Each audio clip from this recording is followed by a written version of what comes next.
السلام عليكم ورحمة الله.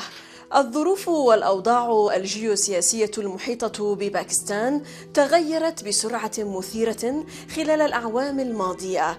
إرهاب وتطرف وتجارب نووية في المحيط الهندي وسواه. هذه التطورات في منطقة جنوب آسيا وتداعياتها على باكستان اليوم نبحثها مع مستشار الأمن القومي الباكستاني ناصر خان جانجوا من الداخل. معكم زينب صفار، تابعونا.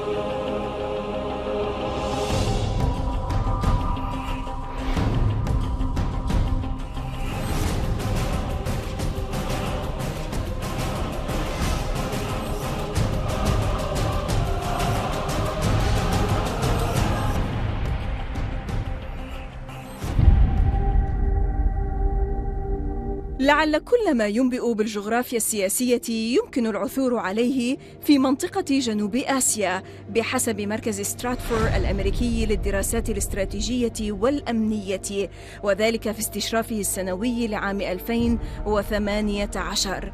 ومن المؤشرات على هذا الأمر التحديات الديمغرافية والتنوع الجغرافي والحدود الخلافية غير المحددة. ولعل الهند هي البلد المسيطر في المنطقة، وهي موطن الاقتصاد الأسرع نمواً في العالم، لكن التنافس مع جمهورية باكستان المجاورة وهي قوة نووية زميلة وسوق استهلاكية متنامية جعل من جنوب آسيا واحدة من أكثر المناطق النووية خطورة في العالم.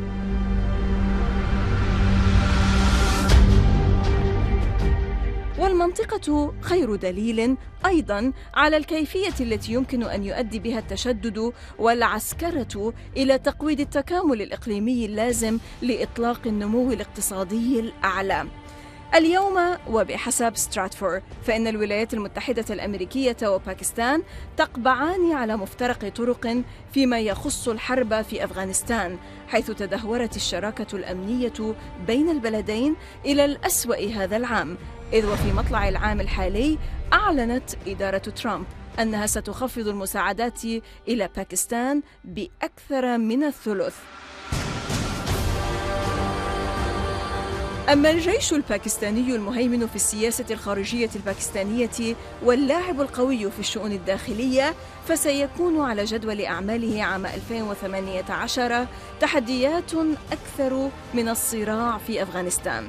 الفريق المتقاعد ناصر خان جانجوا مستشار الأمن القومي الباكستاني الذي قاد عمليات سوات وبلوشستان، والذي كان له إسهام رئيسي في عملية التكامل في البلاد وفي أول إطلالة إعلامية له منذ تبوئه هذا المركز، يحدثنا من الداخل عن الأوضاع الجيوسياسية المحيطة بباكستان من إرهاب وتطرف وتجارب نووية في المحيط الهندي وسواه، وتداعيات تلك التطورات في منطقة جنوب آسيا على باكستان اليوم. Thank you very much, Ma'am Zainab. You're always welcome. Thank you very much, and also your team. Thank you, dears. And you have come all the way to Pakistan. Yes. I really thank you. And through you, I want to say Assalamu alaikum to all the people of Arab world. Thank you, sir. And really, we do appreciate, and we are highly privileged and honored because you have been giving us your time on your holiday, for example, and in your strenuous timetable. And I have a few questions for you, sir, as the National Security Advisor of Pakistan. And if you don't mind, we need to listen to your scope concerning various issues related to the regional security in and around Pakistan. I thank you very much once again. Usually when you talk of security and you relate it to war virtually, allow me to say that I myself, as an ex-army soldier, I know how to fight. We, as a bold, brave, brilliant and beautiful nation, we also know how to fight. But I am a man who believes in peace. I'm a man who wants to invest in peace because I really believe that while war dictates a world order, but parallel to that is also the peace, which is actually evolving our world. Exactly. So let's talk of peace through this interview. Yes, actually, we want peace in your part of the world and also everywhere across the globe, in our part of the world in particular too. But sir, let's come back to Pakistan. Recently, you said both Pakistan and Afghanistan have rendered great sacrifices in the war on terrorism. Pakistan is committed to Afghan peace and stability, and Pakistan has always extended help to Afghanistan. Since you've been there, sir, and actually the Prime Minister, he followed you also in a visit, Mr. Abbasi, currently the Pakistan-Afghan relations, how are they evolving and what impact would this relation have on regional security? Thank you. I think beginning with Afghanistan is a very good question. And let me tell you that Afghanistan is a story of pains. It is a story of injuries. It is a wound of the world and also of the region, which is to be healed as quickly as possible. Having said that, let me say that the tragedy of Afghanistan started when erstwhile USSR came to Afghanistan. Ever since then, last 40 years have gone by that innocent people are suffering, particularly in Afghanistan and also in Pakistan. So outrightly, I would like to say this is a wound of the world, and all of us, we have to contribute for its healing. Now, when you come to healing, you should know that the injuries are too deep. It began in 1979, and even today, about 3 million refugees are there in Pakistan. Are displaced in Pakistan, Are yes, displaced in sure, Pakistan. sure. What is it? This is a bleeding wound. And I want to say that when in 1979, when Afghanistan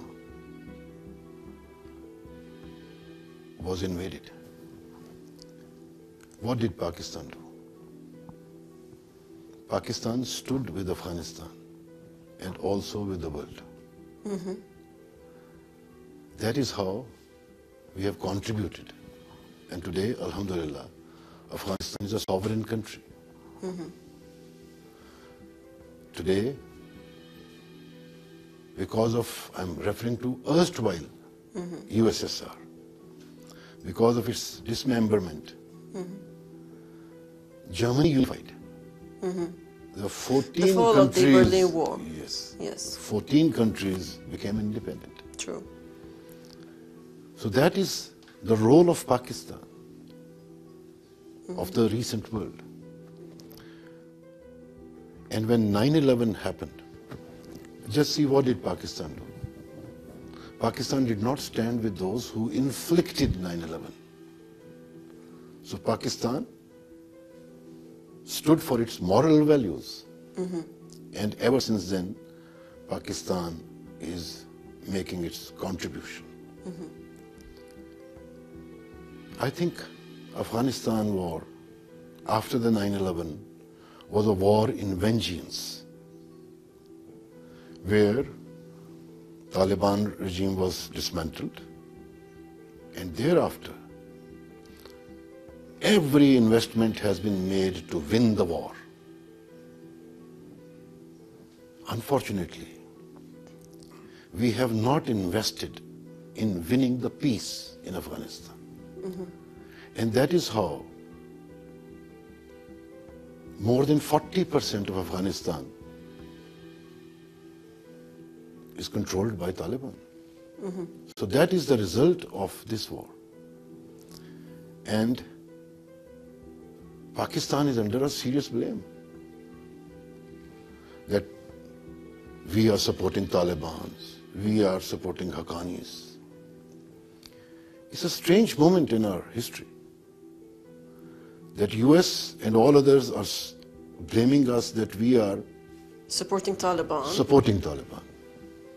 While Taliban are blaming us that we are supporting US or the non-Muslims. So both are blaming us. Who is right? So this is the time will How prove. does Pakistan react to such kind of accusations from both sides? Pakistan reacts by way of its strong resolve, by way of its morality, by way of its steadfastness. Exactly. Pakistan, with its high resolve, continues to contribute towards the peace of Afghanistan. So when I went to Afghanistan, and the Prime Minister also went to Afghanistan, actually, what is Pakistan looking at?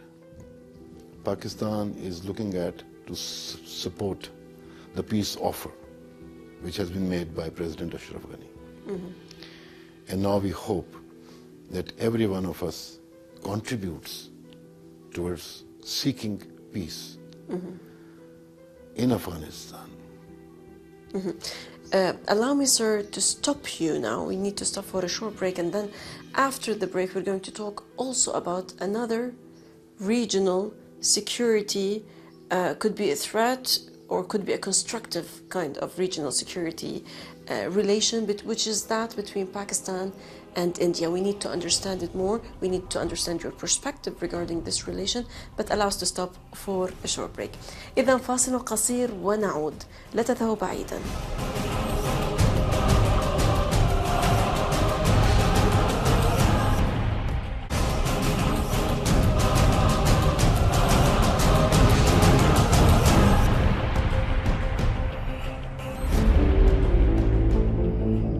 في 6 من ديسمبر 2015 سافر الفريق المتقاعد ناصر خان جانجوا مستشار الأمن القومي الباكستاني إلى تايلاندا في أولى مهماته في هذا المنصب لإجراء محادثات على مستوى الأمن القومي مع نظيره الهندي، حيث ناقشا مسائل تتعلق بالإرهاب وحل الصراعات فيما يخص جامو وكشمير وقضايا ثنائية أخرى، واتفقا على المضي قدما في المشاركة البناءة. السيد جانجوا إلى أي مدى يعتقد أن هذه الشراكة كانت بناءة حتى الآن، وما هو مستقبل هذه الدبلوماسية؟ First of all, my interaction with Mr. Ajit Doval. When we meet and when we talk, we say that we too have brought the relationship to a call away relationship. It needs to be understood that Pakistan and India are the countries with strategic characters, with strategic capabilities. Exactly. So they cannot shut off their communication at any time. So this is responsibility of mature nations to stay in touch. Yes, we discussed everything. We discuss everything. And we always try and carve out a way forward. And we do try and follow that way forward as well. But it is unfortunate that we have to struggle more than the normalized relationship. So myself and Mr. Ajit Doval we are committed to carry the relationship forward. But why do you have to struggle? Is it because of the sensitivities between both countries? It is between the it is because of the sensitivities. It is because of the major disputes that linger and haunt both of the countries. Like the Jammu and Kashmir dispute. Like Kashmir issue. Like Kashmir issues and atrocities, brutalities committed there. And, but let me tell you, how do I think? And this I asked Mr. Ajit Doval as well, and he agrees with me. First of all, I ask a question that as two nuclear powers, should we be enemy forever? Because if that happens, we will destroy each other. So should we be enemy forever? The answer is no. If the answer is no, then where do we go? But why are you both developing your nuclear capabilities more? I will come to day? that. I will Please. come to that. Where do we go then, if we can't be enemy forever? The best is that we engage. The best is that we resolve our disputes. Okay, if that is done, how do we go about it? Should we do it ourselves, or we leave it to our children? So the best would be that we do it ourselves. And the bottom line is that if we can't be friends, let's not be enemies, because we will destroy each other. Because you're neighbors. So this is how Yes. is the premise. And now coming to the question that both are developing Nuclear capabilities. nuclear capability. I think for Pakistan it is a matter of survival. It is our compulsion that we have to defend ourselves. Our nuclear capability is only and only to defend our sovereignty, is to defend our country. And we cannot accept that our sovereignty is under threat. It is for this reason. And you asked, what is the future of diplomacy? Well, the future of diplomacy is in our hands. We have always said that maintaining for the mutual self-respect and the national respect for each other, national dignity for each other. We are always ready to talk. And we are ready to talk on all issues. It is unfortunately India who defies to talk. And I have to say that they have even defeated this bilateralism between the two of us. I do feel that the responsible, credible, mature nations, the one way that they have to seek peace is by way of dialogue. Dialogue, that's very important. So if both sides can invest in diplomacy, the diplomacy can succeed. But if we remain defiant of this, if we remain in a state of denial, then how do you expect the diplomacy to perform? To work, exactly. Now, an observer notes, sir, that the acquirement of nuclear-armed submarines by Pakistan and India has increased the chances of a destructive war between the two countries. To what extent, sir, is the nuclearization of the Indian Ocean pushing India and Pakistan to war? First of all, you're talking of nuclear submarine. So it is actually part of the nuclear capability. So it is not that something is different. It is one or the same thing. But when you talk of Indian Ocean and its nuclearization, that is very important. And needs to be understood. If you look at the map of the world, 60% of the population lives in Asia. Connected with this is Europe, which is 10%. So the region makes 70% of the population here in Eurasia. The next population is 16% in Africa. That's very true. And then is United States of America, and the last is Australia with 0.5% of population. Like it is said, the love is where the heart is. So simply, where is the world? Where there are maximum people. So 70% of the people are in Asia or Eurasia. The next world is Africa. If you try and connect them, so Pacific is too far. Atlantic Ocean only connects Europe and America. So this huge part of the world, this huge population base is connected through Indian Ocean. So I think that nuclearization of Indian Ocean is a big game. It is a power politics. It is an endeavor to pre-position in Indian Ocean and dominate this by US and India. It is another sensitivity. And it is a dangerously evolving game.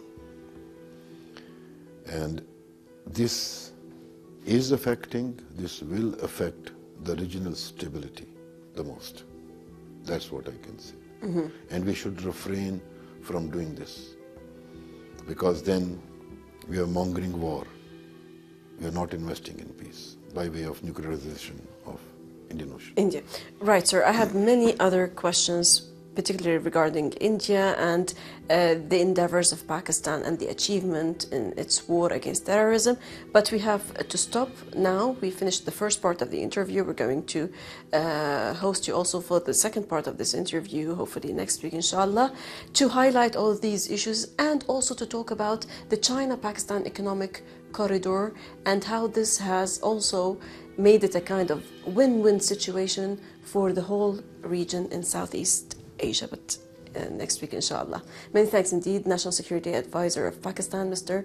Nasser Khan Janjua, for this precious interview from your office in Islamabad. Thank you. Always welcome, sir.